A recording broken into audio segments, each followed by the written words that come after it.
All right. Welcome, everyone. Raise your hand if you've ever been kept on hold by customer service. Now, keep your hand raised if you actually enjoyed it. For those of you who still have your hand up, you're crazy, but we have medical staff on hand, so don't worry. Regardless, you're not alone. Americans spend nearly 1 billion hours a year waiting on hold. That's a lot of pain and a lot of frustration. My name is Tejas. I lead infrastructure at Vapi, and I'm really excited by the work I do because we're solving this exact kind of pain. Well-designed voice systems never keep you on hold, and they're available 24/7 because they're reliable and able to scale to meet demand. And talking to them sounds just like you're talking to me now, just like you're talking to a human, due to their low latency and advancements in the voice models that are underpinning them. I'm super excited to have the opportunity to talk to some of the pioneers who built the tools that comprise these voice systems. We'll be talking about how we achieve low latency in these systems, how we improve their reliability, and the challenges of scaling them. We're fortunate to be joined today by Dmitry Ilyevsky, the CTO of Apoxy, where they build simple abstractions for complex networking infrastructure, and someone I've personally had the pleasure of working with over the past year, and CEO at Ultravox, where they're building natural-sounding voice agents and pushing the bounds of speech-to-speech models. Renan Dincer, principal engineer at Cloudflare, where he works on real-time protocols like WebRTC and media over QUIC, and on improving the latency of the internet by bringing inference closer to users. When he isn't building a better internet, he's building his own house from scratch in New York. Sean DuBois, a self-proclaimed geek who loves building for the sake of building. He's currently building OpenAI real-time and also built the library which powers Vapi's own WebRTC service. I've also had the pleasure of working with him over the past week, and hopefully you caught the workshop he held on making microcontrollers talk. Let's get started with what a voice AI system is even made of. Zach, can you help out here? What makes up the voice AI infrastructure stack? Yeah, I think there's a lot. I think we can start sort of simple, and at its simplest form, I think everyone here know, like, you need some way to like capture speech coming in, and then that can either be through text, which is what an ASR system does. You can skip that phase and go straight into the model, but then you need to have an LLM in the middle, of course, and then you have a speech generator. And so its simplest form is like that's all it is, right? You process the speech coming in, send it to the LLM, and then send it to some speech generator. That could be like a TTS engine or something fancier these days, like in a speech-to-speech model. That's kind of where it starts, and then you do that, and you kind of build your first prototype, and you realize it's cool, but it's quite slow. And then you start sort of saying, oh, okay, we need to make it a bit faster, and so maybe we can stream it. And so maybe you add some WebSockets in there, and you get a little bit smarter about when you start the TTS or the speech generation from the output. And then, of course, you have your very first phone call that's not in like a quiet room with just you, and you realize that like background noise interrupts the model, and and it stops talking because you're like, oh, that's bad. So now you need to figure out how to figure out when the LM should talk, and so you add like a VAD in there to figure out when users are talking. You maybe add in like a noise cancellation model. And then you realize even those are a little bit too simplistic because now the model's interrupting you when you have a little bit of silence. And so then you layer on new models. And now you've got like noise cancellations, and you have smart turn detectors. And you sort of keep adding all this complexity up. And that's just to get the base experience good, right, for a single conversation. And then, of course, you've got to figure out how to scale this up to not from one conversation, but to tens of concurrent conversations. Mm-hmm. And then you've got to figure out how to get that to hundreds, and then thousands, and then tens of thousands of concurrent conversations. And then, of course, you have your classic database problems. You've got how do you scale up your WebSockets? How do you scale inference in a reliable way as a really critical part? So I think all these sort of have to work in concert. And if any one of them kind of goes out of sync, the end experience is not what you described, which is the natural. You end up with this like, there's many problems, but they almost always present themselves to the end user as latency. Yeah. Like for some reason, you thought the model was supposed to reply and you got silence. Yeah. Now why? Was it because the VAD failed, the LLM was slow, the TTS was slow to generate, something happened?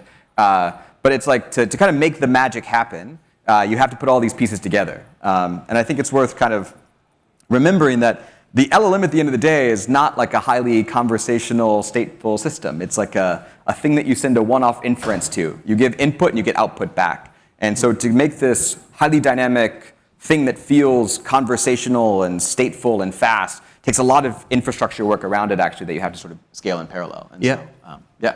Yeah, thanks for that. I threw some terms around earlier, like reliability, scalability, and latency. You just touched on one of them, latency. What can we be doing at the model architecture level to improve latency in these systems? I think the simplest thing in the long term is have fewer moving parts. I think we're a little bit biased because I think the part of what's hard here is because you do have so many components that have to work together. Like for example, if you have to wait on an ASR layer to translate the speech into text, like you're sort of adding latency in there.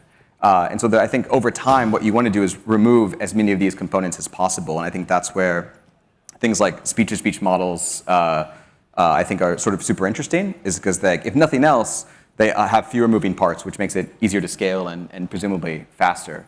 But I think there's all kinds of other tricks that you can do in the interim to try and speed up inference. You guys do some of them. Maybe you can talk about that.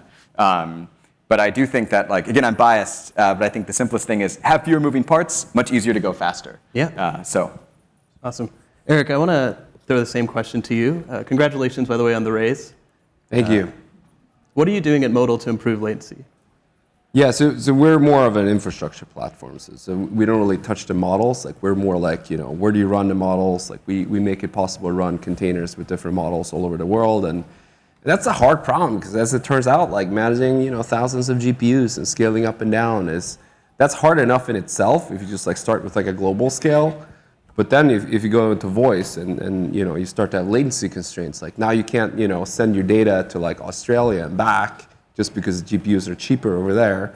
You also need to, build this like routing layer where you don't send the stuff too far, but like far enough that you maybe have enough like capacity. Because that capacity management is really annoying, like the scarcity and capacity. And I think another challenge related to that is just, when you have unpredictable demand, how do you match the supply with that? How do you match the GPU capacity?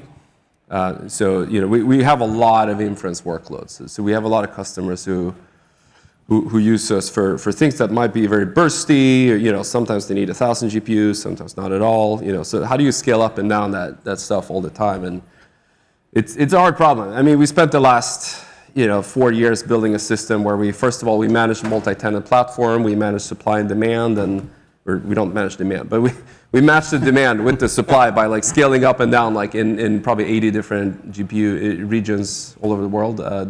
Use a lot of different cloud providers in a lot of different regions, and completely re-architecting our system to focus a lot on low latency, so we can send data to the nearest GPU, or at least like close enough. And then you start running into a lot of other stuff around like what happens if you run out of GPUs? Like what happens if like suddenly there's such a big burst that you have to scale up? Like it takes a few minutes to start a lot of GPUs. So spend a lot of time on like, trying to be like smart and looking at arrival rate and predict like where demand is going. Spend a lot of time also on just like container cold start because you want to fire up these models. And these models are often big. Luckily, they're not quite as big as LLMs.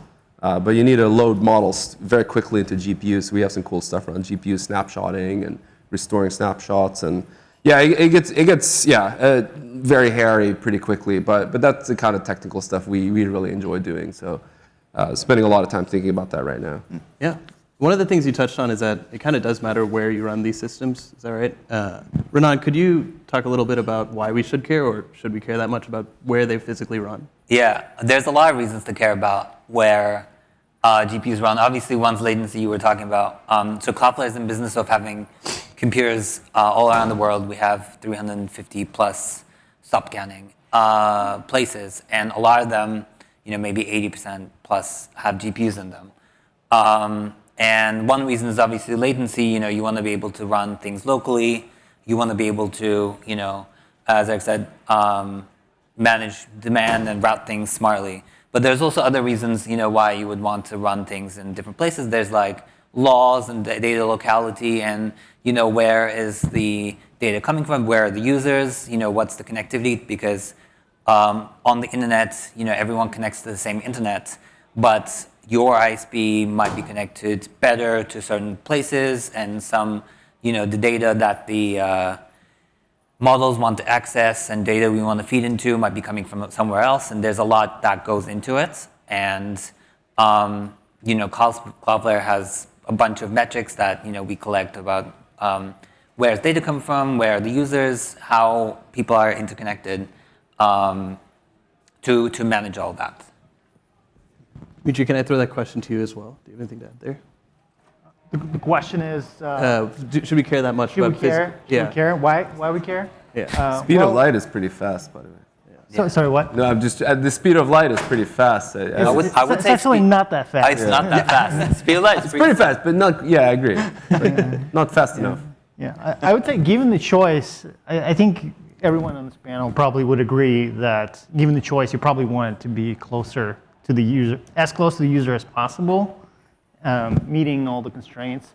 It's like the law of big numbers, like the more things you have between the customer and your infrastructure, the higher the likelihood something will go wrong and you will get a delay or you will just get a connection break and that will hurt reliability. So yeah, I would say you should care about this. Yeah. So latency does matter, but we have a path forward to achieve it. Reliability is important as well. If these systems are unreliable or not available, we're stuck back on hold. Sean, how do open protocols like SIP and RTP improve reliability in these systems? What's super important to me is that developers have autonomy. Like, how frustrating is it when you depend on a company and you send them an email and say, hey, this is broken, fix it, and then they take days to respond. And that's why, for me, like SIP and WebRTC are so important, because it's this open protocol. Like, I can just change a SIP URI and I can call into someone else. Or if I need to set up a server in front of another one, that I can like do failover and stuff like that. So for me, I've just been like a big believer working in open source and using these open protocols, because it lets people build whatever they want. They're not constrained by this proprietary thing that a company has defined and then you're tied into it.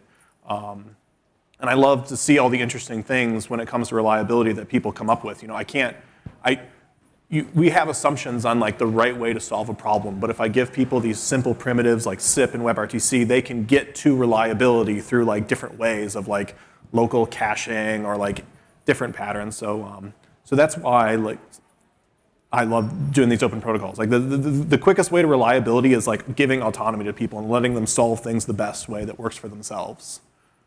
Yeah, like for example, the internet is super reliable today. I mean, it is very reliable for what it is. And given that, all these different people on the internet ecosystem don't talk to each other and don't coordinate and are not in a customer relationship with each other. All this internet stuff works because we all use HTTP and we all use TCP and all these protocols that came through collaboration over years and years and years.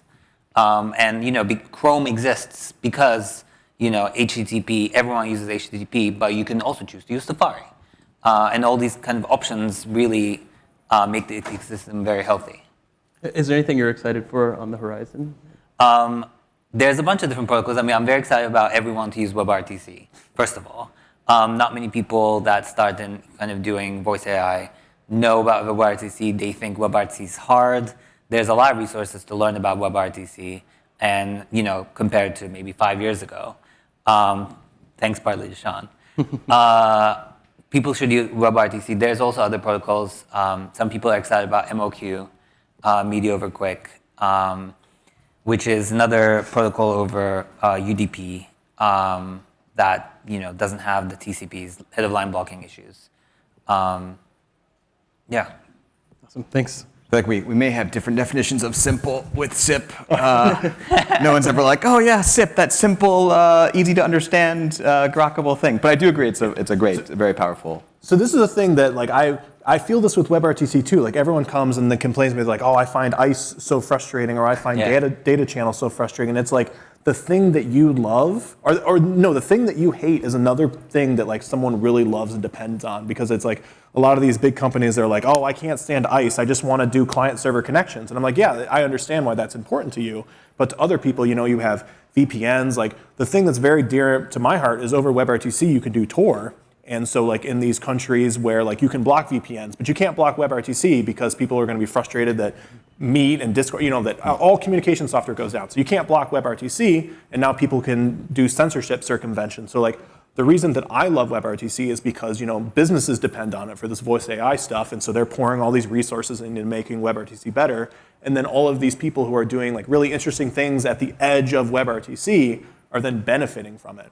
So yeah, like I'm torn, like, and that's kind of like what my hope with like things like WebRTC for the curious was like if people were more educated about the protocols and understood the nuances, they would be less frustrated. Like I agree. Like I don't sit down and say, "Man, I love all these arbitrary, tags in the offer answer." Like I live for it. Like no, it frustrates the hell out of me. But like I'm hoping that if people understand it, that like I don't know, they'll be more empathetic. Also, when you're pushing the boundary with like lower latency, there's always going to be things that are not perfect and the networks that are not perfect, and maybe your computer has like some slowness, and all these things have to be taken care of somehow. And WebRTC takes care of it very well because we use it every single day in our meetings and like just works. And the reason it works is because over time people solve these problems and it becomes part of the thing. And Yep. Zach, in a similar vein, should developers care about open weight models for the same reasons? Do they pose benefits to reliability? I think there are a lot of reasons to. I mean, that's an interesting question. I think there are a lot of reasons to care about open weight models. I think that from a reliability standpoint, I do think that one of the most surefire ways, I mean, at least we've found, to ensure like consistent low latency is you can't outsource that to someone else. And so I think this is also probably what Modal makes possible. And I think we, as a company, run our own sort of fleets of H100s. And that allows us to have sort of very granular control over how we think about the inference stack and what we value in that inference stack. Is it throughput? Is it speed? What are the trade-offs that you can make there in terms of memory and stuff like that to get really low latent performances? And so I think clearly what open weight models allow you to do is to do interesting things like serve them close to the edge if you want to, and whatever hardware you want to, or they allow you to sort of run your own inference on Modal or other places. Yeah. And so I do think that if you have a particular opinion and you want to sort of guarantee, now you take on a lot of overhead for this. Like, certainly it's much more difficult than just like using an API from like a known provider like in OpenAI, Anthropic, et cetera. But I think for us, it makes a lot of sense. Mm-hmm. I think we see a lot of benefits and we're able to keep our reliability very consistent. And I do think it's like, a biggest problem I think you run into and that we ran into in the early days was like trying to keep things reliable with an API is that you don't know like how long like the queue looks like for that service. And so if it's a very peak time, I mean, everyone here probably has experienced this. Like sometimes you talk to ChatGPT and it's very fast. Sometimes you talk to ChatGPT and it's quite slow. And I do think in its simplest form, I mean, there's only so much compute out there. And if you have many people sort of vying for that compute, not everyone who's vying for that compute cares as much about latency as you do. And so for a voice, if it doesn't come back and, if that time to first token is like not under 500 milliseconds, then it's going to be bad from a latency standpoint. But for most people in that queue, they don't care. Like the difference between 500 milliseconds and a second or 1.5 seconds is not super material. And I do think that, again, when you're running your own infra on open weight models, you get to sort of make those choices on the inference stack side. And I think that makes reliability easier in some dimensions and harder in other dimensions, because now, of course, you're responsible. So, Erik, what do you think about the sort of popularization of open weight models for very niche use cases? Yeah, I mean, I love it because it means they can run a modal. So just like, from that point of view, it's great. I would say like when I talk to our customers, there's a couple of things they like. One is that reliability thing. I think they can like kind of tune it for like latency or throughput. There's actually a lot of use cases where you actually want the opposite, by the way. Like we have a lot of customers doing batch transcription where like latency absolutely does not matter. But then we have also customers who obviously do a lot of real-time applications where it absolutely matters. And so it's nice for them to have the control to basically tune it either way or the other, either for cost or for latency. The other thing is control and customizability. I think that's like a very common use case is people want to fine-tune things or they want to have like a compound system with a lot of different models, like you talked about, Zach, with you're doing speech to text and text to speech and LLM, and like you want to combine and turn detection, all these things.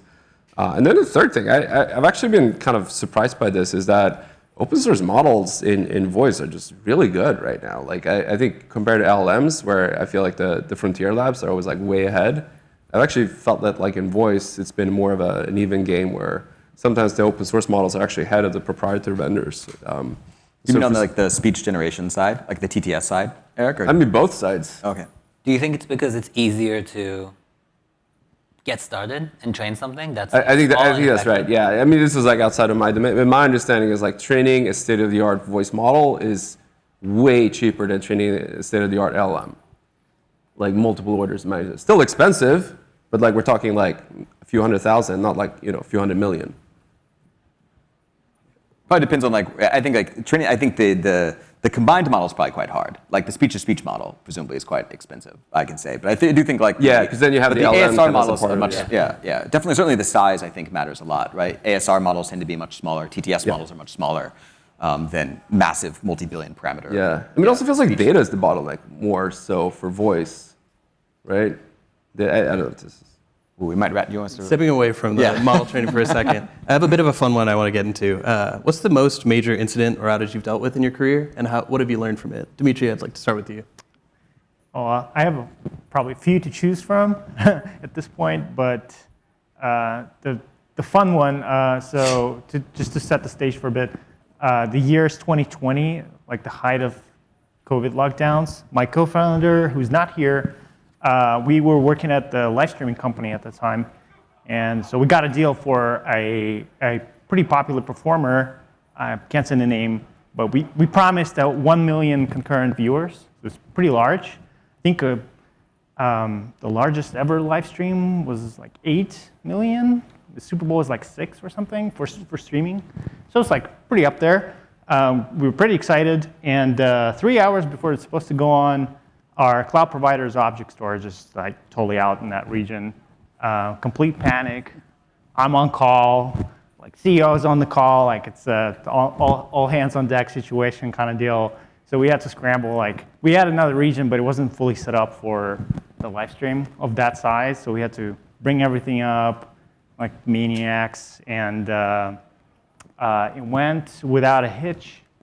Nobody noticed anything except we had to cut over, so some of the customers unfortunately had their live streams, much smaller live streams cut over, sorry. But I guess the big takeaway from that is, to the earlier point, you have to, if you're gunning for really high reliability, you have to do a lot of the things yourself, and you really have to anticipate failure, like you're sending, especially if you have an event like this where the failure could be catastrophic for your brand, or you lose like a pretty significant deal. Like the 5.9 model breaks down a little bit. Like it doesn't matter if you were down for only 5 minutes in a year when that 5 minutes was like the Super Bowl halftime show, whatever. Having 2 of everything does help, right? Yeah. What was that? Having 2 of everything does help. Yeah, so having 2 of everything, like you're sending a NASA rover on Mars. Yeah. So that really helps, yeah. Renan, can I pass that one to you as well? I mean, the juicy stuff is on the blog. Yeah. And now in Hacker News. I'm really, there's a lot of incidents that I was part of at Cloudflare. I think what's very cool is that, this is not a sales pitch of Cloudflare, but like it's very cool to be in the room and like people are talking and people are very disciplined and organized and know how to run an incident. Like being in that kind of environment is very cool. I think like across all the different kinds of incidents. And like identifying like what's the issue and like going through like kind of a disciplined process. I think is something that develops as you're like over time and you learn from your mistakes. And I think being in that kind of environment is very cool. That's my takeaway from like general Cloudflare incidents and seeing them from the inside. I also think that like there's not much to see from the inside that we don't expose outside. Yeah. And I would recommend reading all the cool ones, and the Hacker News comments. Okay, so we've touched on latency and we've touched on reliability. The final piece in making the voice AI system hum is ensuring it can scale to handle all of the incoming calls, something you alluded to earlier. Erik, Modal provides infrastructure for training and running models at a massive scale. What benefits do you see for running like at this large scale for multiple tenants, and what challenges are there as well? I mean, I'm a massive believer in multi-tenancy. In fact, I think like resource pooling is kind of like, I almost think it was like one of the true free lunches in like capacity management and scalable systems.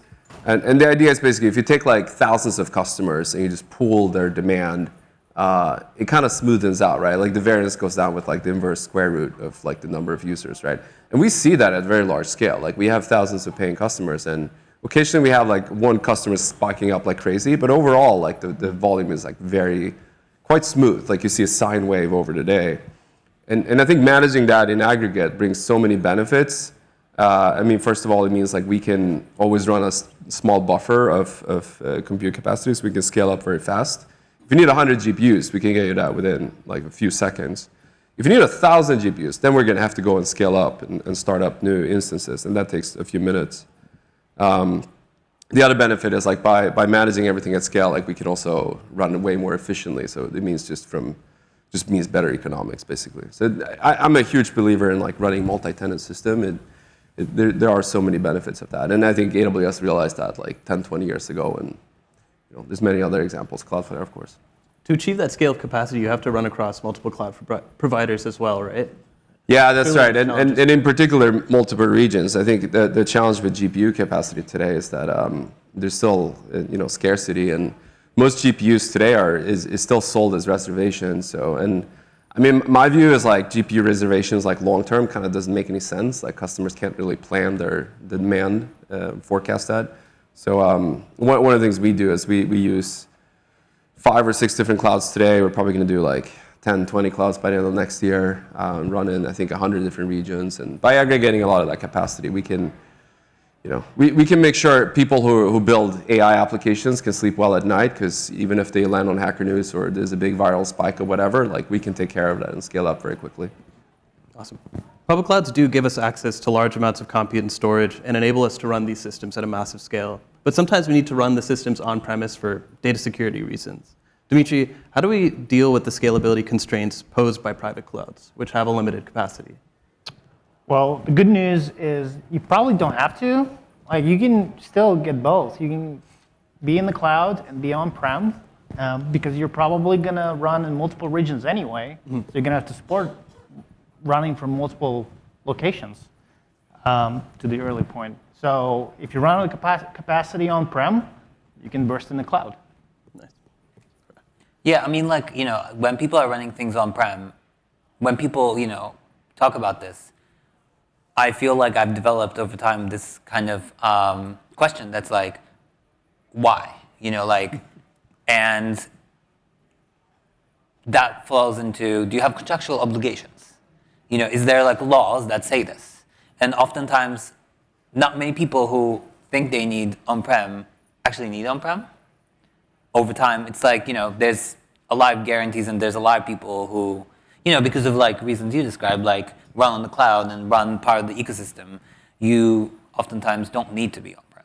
That's my experience too. It's like, it's the same thing I would say with like network segmentation, by the way. Like people think it's like maybe like a legal thing, but it like very rarely is. Yeah. It's more of just like historical artifact. Like, what top secret data are you processing, like in the intelligence community right now? There are like compliance things, like GDPR, etc. Yes. Like they matter, But you can solve it in the cloud. Yes. Like a lot of those totally. things you can solve in Absolutely. the cloud. Got it. Thank you. I'd like to depart for a second from the technical and just get a little bit personal. We're lucky to be joined by such accomplished builders, but what motivates you to build? For me personally, I think it's something in between the joy of making something new and also just thinking about that something I did today is solving someone's pain a little bit more tomorrow. Sean, let's start with you. What is it for you? Yeah.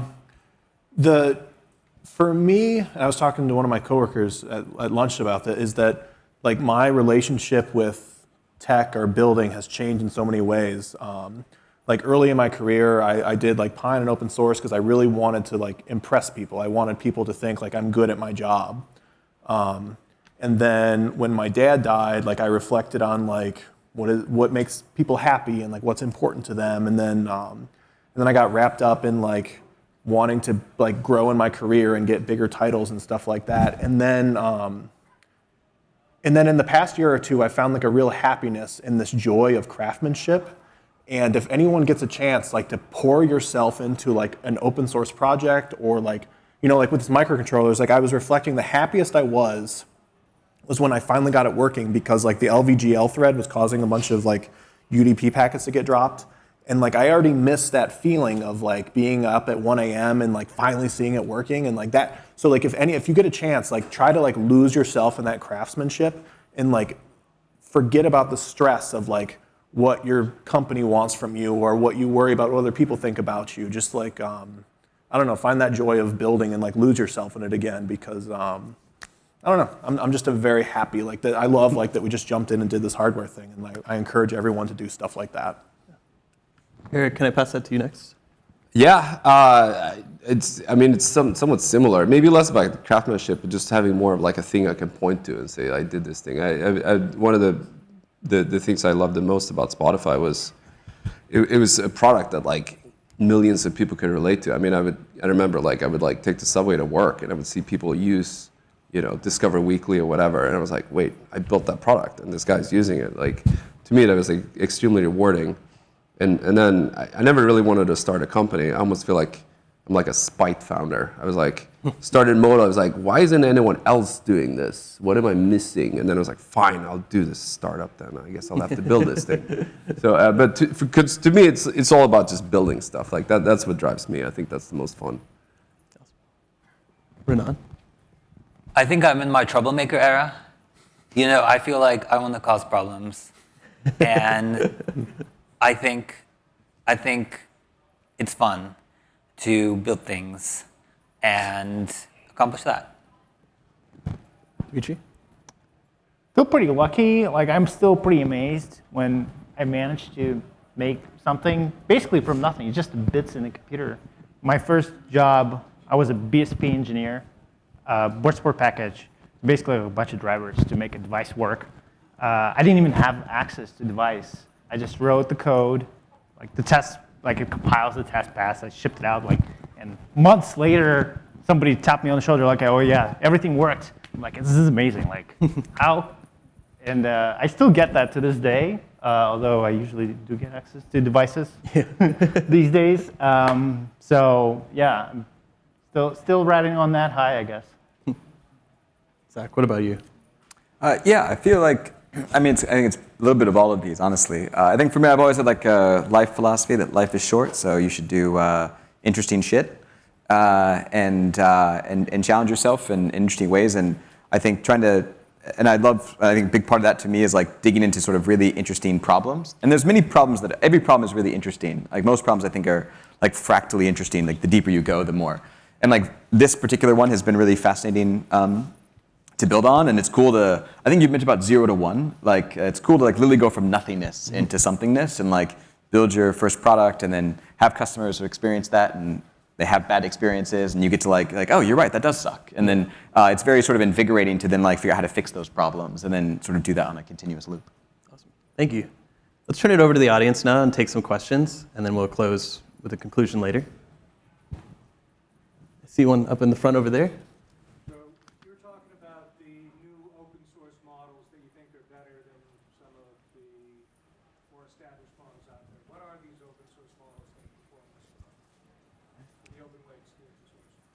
Is that for anyone in particular, or open question?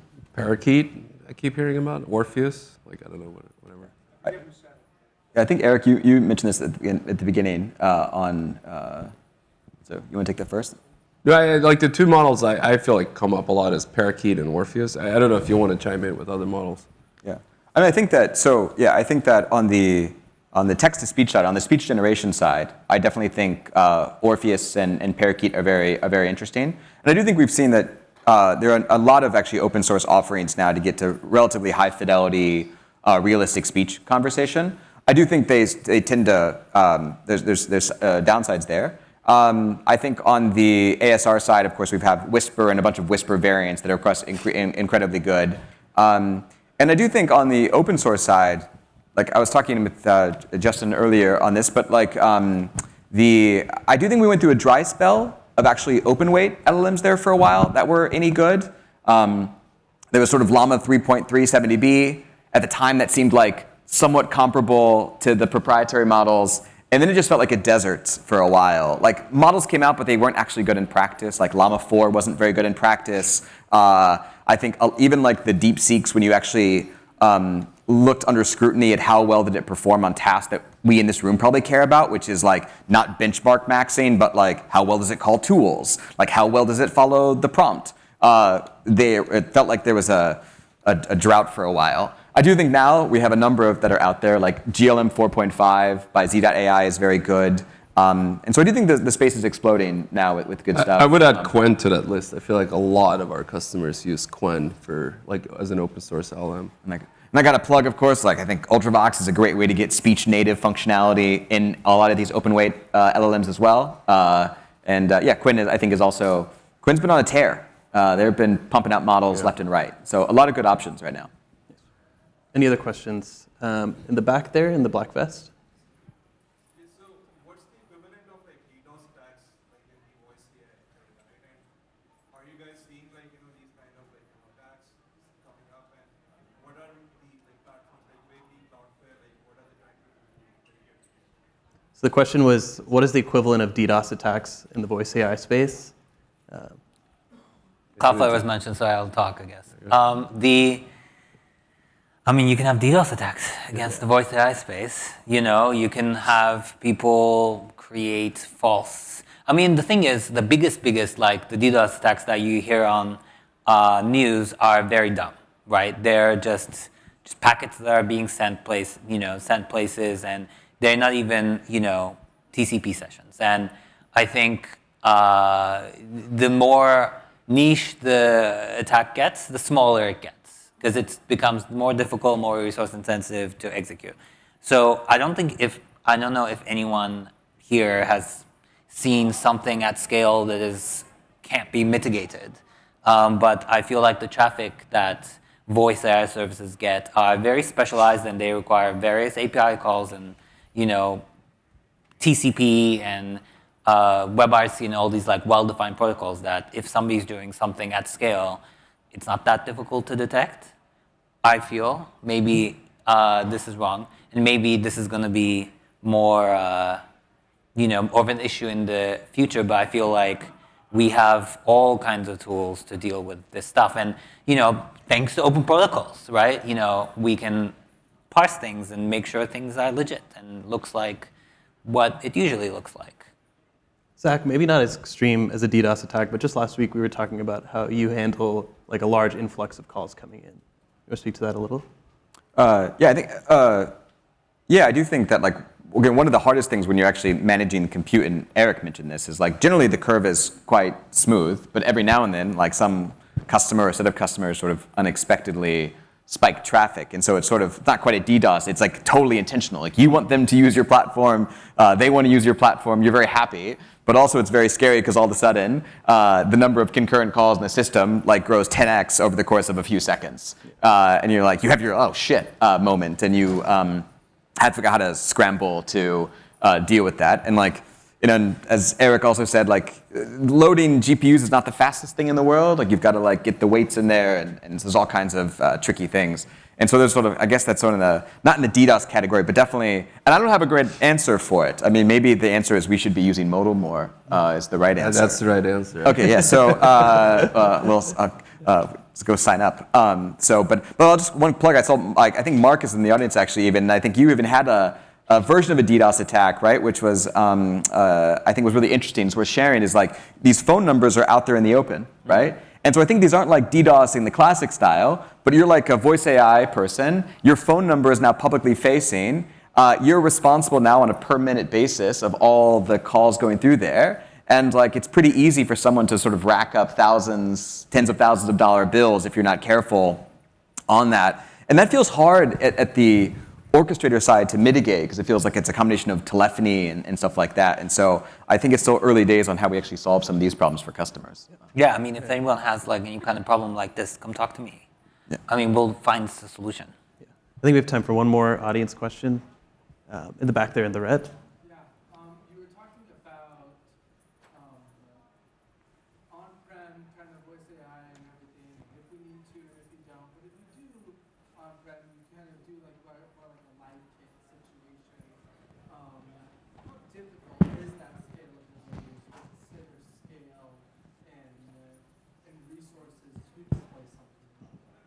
So the question was, how do you deal with sort of the scale of these systems when you're deploying them on-prem?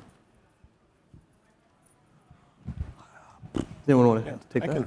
Meaning, Sean, you want to take that? Or you want to? Okay. go ahead. I encourage you to try it and do it. A lot of people will tell you that things are too hard and you can't do them yourself. And I think that if you try it, that you can run LiveKit, you can run other open source projects yourself, and the things that you'll learn along the way building yourself, you'll end up getting that time back, because in the future you'll have to go and debug. And like, let's say you build it yourself, and then you make so much money and you have so much that you want to go and just run it on someone else's infrastructure.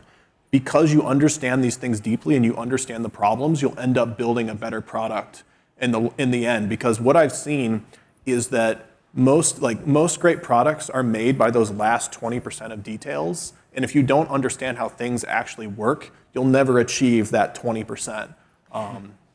So I guess the two things is like, don't let anyone tell you that these things are too hard, because if you go and look at the details, you can do it. And then, but I like totally encourage it. It becomes one of those things that like, eventually you become too busy to care about that stuff. Like you don't want to worry about running your own WebRTC servers because you're saving a penny a month when you could be worried about other problems. Like when it gets to that point, you should maybe go use other stuff. But I don't know. I think anyone can do anything themselves. They try hard enough. So. Also, like you're asking to a panel of software as a service. I would add that it used to be pretty hard, but now I don't think it's that hard anymore, because there's so much open source software around to do this thing. There's Envoy, there's Kubernetes, there's all those things that will help you run stuff on-prem that, like, I don't feel like that's even that hard anymore. And you can always ask LLM if you get confused about stuff. I do think the big variable in there is, are you trying to run the model as well? I think that's where things get trickier. And like the hacker spirit says, like, totally agrees with Sean. The pragmatist in me as the businessman is like, oh God, like VLLM is quite the beast, I think, and which you need to openly run the. So I think the big question is, like, if you're running the LLM, it's more challenging. If you're not, I think it becomes much more tractable and simple, I think. To close things out here, in one sentence, what's something you want the audience to leave with today? Let's start with Zach, and then we'll go down the. Yeah. What's the one thing? Oh shit! This is. I should have read further on the paper for this question, so I had an answer.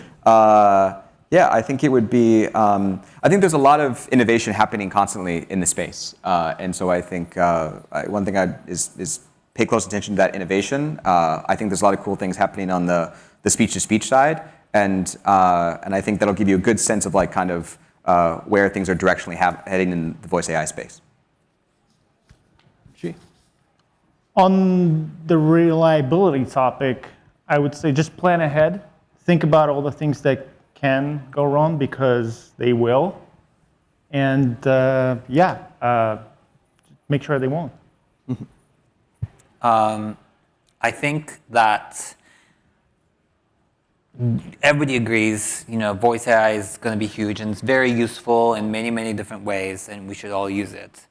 I think what I see is, there's a lot of startups, a lot of companies doing very different things.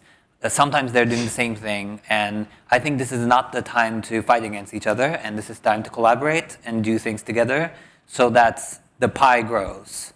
I think the pie is not fixed size in this field, and let's grow the pie.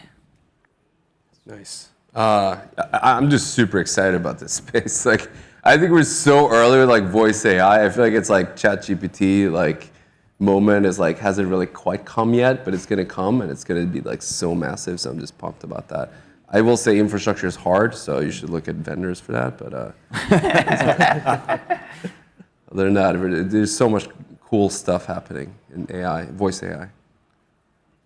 Try everything. Going back to that question about running it yourself, I still have no idea how things are going to work or how things are going to look. And so don't look at someone else and say, oh, because they're doing it that way, it's got to be done that way. Just go in and, it's amazing. Like, I see these guys come into Pion and they're like 18 and they build just these really super cool things, and that's how the way it goes. Like I remember when LiveKit was still Ion and how people thought like, oh, that's not going to go anywhere, and now look at them now, and like that stuff is happening now, and it's being done by the people that aren't worried about this is how it's done or this is how you should do it. Like just ignore everyone else and follow your dream, because it can go two ways. It can either not work out and you lived a really great life, or it does work out, you lived a great life and you got super rich. I guess either way, it's good. Like that, go for it. Awesome. Thank you so much, everyone, for being here with us. And a big thank you to our panelists, Zach, Dmitry, Renan, Erik, and Sean.